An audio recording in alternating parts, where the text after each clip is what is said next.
నమస్తే అండి, నా పేరు డాక్టర్ జా. ఈ రోజుల్లో మనకి చాలా ఫ్రీక్వెంట్గా అడిగే క్వశ్చన్ ఏంటంటే, ఒకసారి హైపర్ టెన్షన్ అంటే అధిక రక్తపోటు, డయాబెటీస్ అంటే చక్కెర వ్యాధి, థైరాయిడ్ రిలేటెడ్ ప్రాబ్లమ్స్, లిపిడ్స్లో కొలెస్ట్రాల్ ఎల్డిఎల్ వాల్యూస్ పెరిగితే జీవితకాలం మనం మందులు వాడుకోవాల్సిందేనా అని చాలామంది చాలా ఫ్రీక్వెంట్గా ఈ క్వశ్చన్ అనేది అడుగుతూ ఉంటారండి.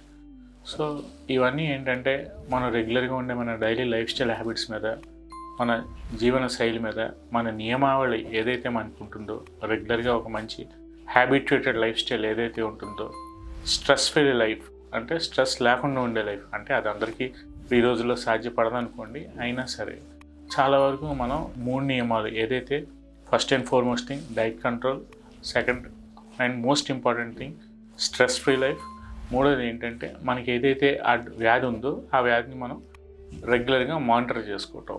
సో కొంతమంది ఏం చేస్తూ ఉంటారంటే మానిటరింగ్ అనేది చేయరు. సో కంటిన్యూస్గా వాళ్ళకు ఒక అలవాట్లాగా అయిపోతూ ఉంటుంది. అంటే డాక్టర్ గారి దగ్గరికి ప్రాపర్గా టైం టు టైం ఫాలోఅప్ కోసం వెళ్ళరు. అంటే అన్ని కంట్రోల్లోనే ఉన్నాయి కదా, ఏమవుతుంది అని సంవత్సరాల తరబడి ఒకే ట్యాబ్లెట్ అలాగే వేసేసుకుంటూ ఉంటారు. సో అసలు అది ఎంతవరకు మనం అంటే ఒక ట్యాబ్లెటా, లేదంటే హోమియోపతి మెడిసినా, లేదంటే ఇంకా అదర్ సిస్టమ్స్ ఆఫ్ మెడిసిన్ అనేది నేను పిన్ పాయింట్ చేయట్లేదండి. ఈ వీడియో నేను చెప్పేది ఏంటంటే it is only for informative purpose. అంటే మనం ఏ వ్యాధి వచ్చినా ఎంతకాలం మనం మందులు వాడుకోవాలి, సో ఇదంతా మన మీదే ఆధారపడి ఉంటుందండి. సో ఇప్పుడు అధిక రక్తపోటు అంటే మనకి బీపీ వచ్చింది. బీపీ వస్తే జనరల్గా కొంతమంది ఏం చేస్తూ ఉంటారంటే సాల్ట్ ఎక్కువ తినేస్తూ ఉంటారు. ఉప్పు అనేది తగ్గించరు, లేదంటే మొత్తం మానేసినా మనకి ఏమీ నష్టం ఏమీ లేదు. సో సమపాళల్లో కాస్తపాటి సాల్ట్ తీసుకున్నా ఇబ్బంది ఏమీ లేదు. కానీ కొంతమందికి రెగ్యులర్గా తినే వాటిలో ప్రతి దాంట్లోనూ సోడియం అంటే ఎక్కువగా తీసుకోవటం వల్ల జనరల్గా ఒక్కొక్కసారి అధిక రక్తపోటు అనేది కంట్రోల్ అవుతూ ఉండదు.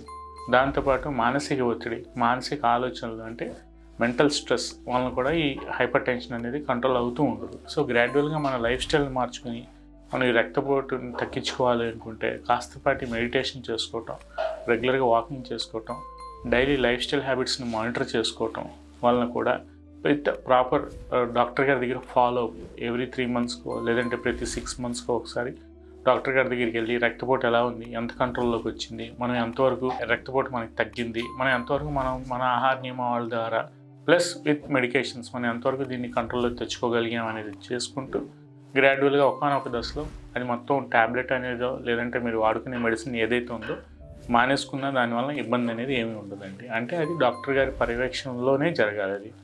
దాంతోపాటు డయాబెటీస్.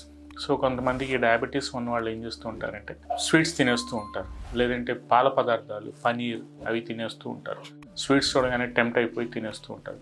సో మెయిన్గా ఈ డయాబెటీస్ అనేది కూడా ఒక స్ట్రెస్ లైఫ్ స్టైల్ డిజార్డర్ ఏనండి. దాంతోపాటు ఎప్పుడైతే ఒకసారి ఈ డయాబెటీస్ ఎఫెక్ట్ అయిన తర్వాత HbA1c వాల్యూస్ అనేది ప్రతి 3 నెలలకి మనం చెక్ చేసుకుంటూ, గ్లైసిమిక్ ఇండెక్స్ ఎలా ఉందో చెక్ చేసుకుంటూ, ర్యాండమ్గా ఒకసారి ర్యాండమ్ బ్లడ్ షుగర్స్ ఒకసారి మానిటర్ చేసుకుంటూ ఉంటే డయాబెటీస్ ఎంతవరకు మనకి కంట్రోల్లో ఉంది, బ్లడ్ షుగర్ లెవెల్స్ మనం వాడే మెడిసిన్స్కి ఎంతవరకు బ్యాలెన్స్ అవుతున్నాయి అనేది మనకి చాలా క్లియర్గా అర్థమైపోతూ ఉంటుంది. సో HbA1c యావరేజ్ రీడింగ్ తీసుకున్నప్పుడు బిలో 5.5 లెవెల్స్ అనేది వాల్యూ మెయింటైన్ అవుతూ ఉంటే 3 నెలలకు ఒకసారి గ్రాడ్యువల్గా నేను చూసే పేషెంట్స్లో చాలా వరకు షుగర్ని వాళ్ళు కంట్రోల్లోకి తెచ్చుకొని లైఫ్ స్టైల్ని మాడిఫై చేసుకుంటూ, ఇందాక నేను చెప్పినట్టు స్ట్రెస్ ఫ్రీ లైఫ్ని మనం టోటల్గా స్ట్రెస్ లేకుండా చూసుకుంటూ ప్రశాంతమైన వాతావరణంలో మానిటర్ అంటే వాళ్ళ ఆరోగ్యాన్ని వాళ్ళు కాపాడుకోగలిగితే చాలా వరకు డయాబెటీస్ని కూడా మందులు అవసరం లేకుండానే తగ్గించుకునే అవసరం అనేది ఉందండి.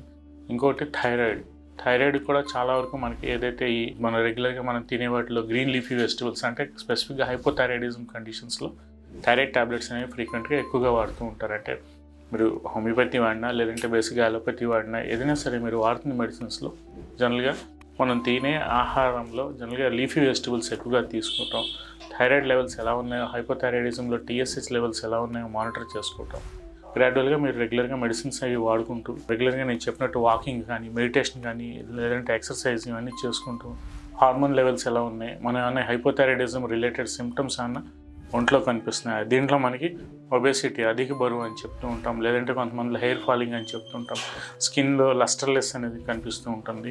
సో ఇట్లాంటి లక్షణాలు ఏమన్నా కనిపిస్తున్నప్పుడు జనరల్గా TSH లెవెల్స్ని కంపల్సరీగా మానిటర్ చేసుకుంటూ హైపోథైరాయిడిజంను మనం గ్రాడ్యువల్గా మనం వాడే మెడిసిన్స్ని మనం మానిటర్ చేసుకుంటూ వెళ్తూ ఉంటే గ్రాడ్యువల్గా ఏ మందులు అవసరం లేకుండానే చాలా వరకు థైరాయిడ్ హార్మోన్ని కూడా మనం కంట్రోల్లో తెచ్చుకోవచ్చు అని వీడియో ద్వారా చెప్పదలుచుకున్నాను. అలాగే లిపిడ్ ప్రొఫైల్లో బేసిక్గా మనం ఫస్ట్ అండ్ ఫార్మోస్ట్ చూసేది ఏంటంటే ఎల్డిఎల్ కొలెస్ట్రాల్ బిలో 100 ఉంటే బ్లడ్లో కొవ్వు శాతం అనేది తక్కువ ఉంది అని అర్థం అండి. సో కొంతమందికి ఏమవుతూ ఉంటుందంటే అసలు లిపిడ్ ప్రొఫైల్ని పట్టించుకోరు.